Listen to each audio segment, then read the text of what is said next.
Salam Kamir, kekaguman ilahi mengarah pada iman dan rahmat. Wow, saudara-saudari yang terkasih, saya menjadi macan ini. Macan yang puas, macan yang rakus, macan yang menghabiskan semua hewan-hewan di hutan. Semua akan dimakan. Macan yang serakah, yang minta makan apapun, yang mengorbankan apapun untuk kesenangan diri, untuk kekenyangan diri, dan akhirnya menjadi hantu di hutan. Nah, suatu saat datang pemburu, tetapi ternyata pemburu juga kewalahan untuk menangkap macan yang ganas, buas, macan yang rakus, macan yang hanya mau mengenyangkan diri sendiri dengan mengorbankan hewan-hewan lain tadi.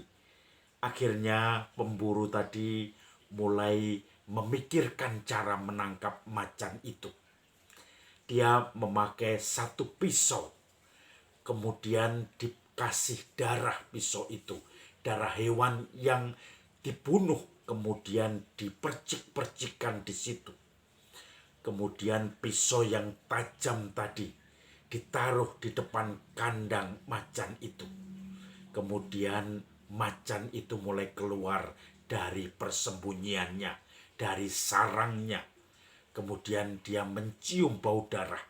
Dan darah itu adalah darah kesukaannya. Ketika dia lapar bangun tidur, dia tidak berpikir panjang, langsung mendatangi pisau yang berlumuran darah itu. Dia langsung menjilat pisau itu. Menjilat semua darahnya. Dia makan dengan rakusnya. Dia tidak memikirkan orang lain. Dan tentu saja dengan berbagai cara dia bisa membunuh hewan-hewan lain. Maka dia mulai menjilati pisau yang berlumuran darah itu.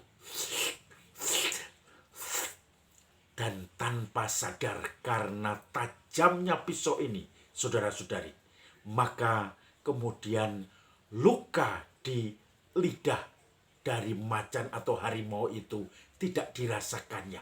Dia saking nikmatnya menikmati darah itu tanpa sadar.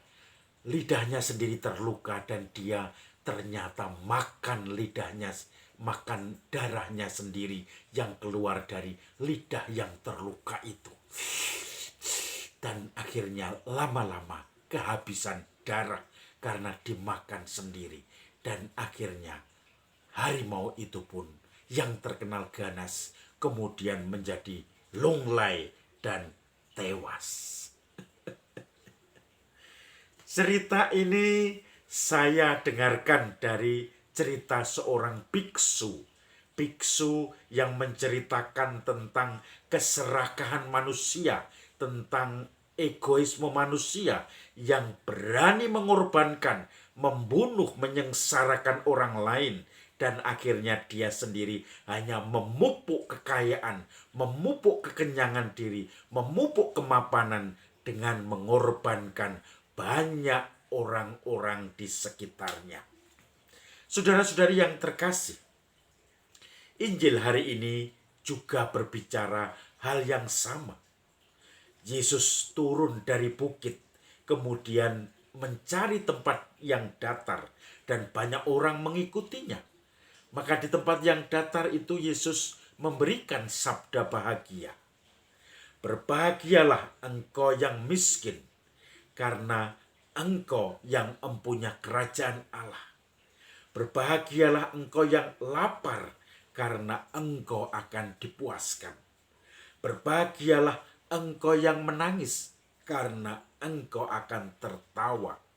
Berbahagialah engkau yang dianiaya karena namaku, karena orang-orang memperlakukan para nabi seperti mereka memperlakukan engkau. Tetapi celakalah engkau yang orang kaya, karena dengan kekayaanmu engkau nanti akan menangis. Celakalah engkau yang tertawa, karena engkau akan menangis. Celakalah engkau yang kenyang, karena nanti engkau akan kelaparan. Maka saudara-saudari yang terkasih, celakalah engkau hai orang kaya, orang yang bersemangat kaya, orang yang selalu menunjukkan bahwa saya bergaya hidup mewah, mempunyai standar yang tinggi, tetapi dengan mengorbankan orang lain, tetapi dengan mencari dengan tidak jujur, menggunakan semua fasilitas yang ada untuk keenaan diri sendiri, kemapanan, kenyamanan, untuk perut diri sendiri, tetapi dengan mengorbankan orang-orang lain, orang di sekitarnya. Saudara-saudari yang terkasih, orang kaya tidak selalu tentu saja yang dimaksud oleh Yesus. Celakalah engkau orang kaya, bukan orang yang kaya. Orang kaya, kekayaan itu netral. Tetapi orang bisa merasa kaya, merasa diri di hadapan Tuhan itu tidak ada gunanya Tuhan. Saya sudah kaya, saya sudah cukup. Walaupun mungkin dia orangnya secara ekonomi miskin, tetapi ketika merasa kaya, semuanya dicari dengan seperti harimau tadi, dengan keserakahan, dengan keangkuhan, dengan tanpa melibatkan Tuhan. Maka disitulah orang merasa kaya. Orang yang akan menangis adalah orang yang seperti itu. Maka saudara-saudari yang terkasih, ketika orang itu selalu merasakan diri kaya, merasakan diri kurang, tidak pernah cukup dengan kebutuhan-kebutuhannya, maka di situ saudara-saudari, dia tidak akan pernah bersyukur. Dia tidak akan pernah melihat rezeki yang sedikit, tidak akan pernah melihat rahmat yang sedikit untuk disyukuri. Maka pikirannya hanya kurang. Dan inilah orang yang bersemangat kaya. Saya mempunyai pengalaman. Ada seorang yang pasangan muda itu yang hidupnya mungkin susah karena belum mendapatkan pekerjaan, padahal sudah punya anak. Maka pasangan muda ini ingin bergaya di tengah masyarakat, ingin menunjukkan level mereka adalah level tinggi, lain dengan orang-orang di sekitarnya. Maka dia kemana-mana naik mobil, dan kemudian tanpa disadari, lama-lama ketahuan, ternyata dia meminjam uang ke sana kemari, bahkan meminjam uang kepada Romo juga, meminjam uang ke situ untuk gali lubang, timbul lubang. Dan ternyata baru tahu, ada orang yang tidak mampu, itu pun dipinjami juga. Tetapi pinjaman itu kemudian dipakainya untuk rental mobil.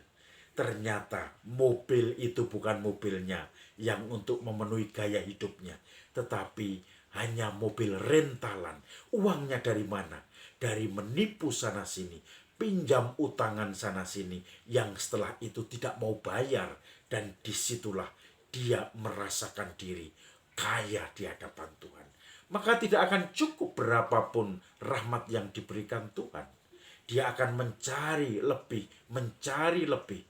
Dia akan berusaha untuk menunjukkan gaya hidupnya dengan pinjam sana, pinjam sini. Kalau bisa menipu sana, menipu sini. Dan akhirnya apa? Semua baru terbuka. Dan orang itu adalah orang yang nanti akan menangis. Karena dia pasti akan mentok juga.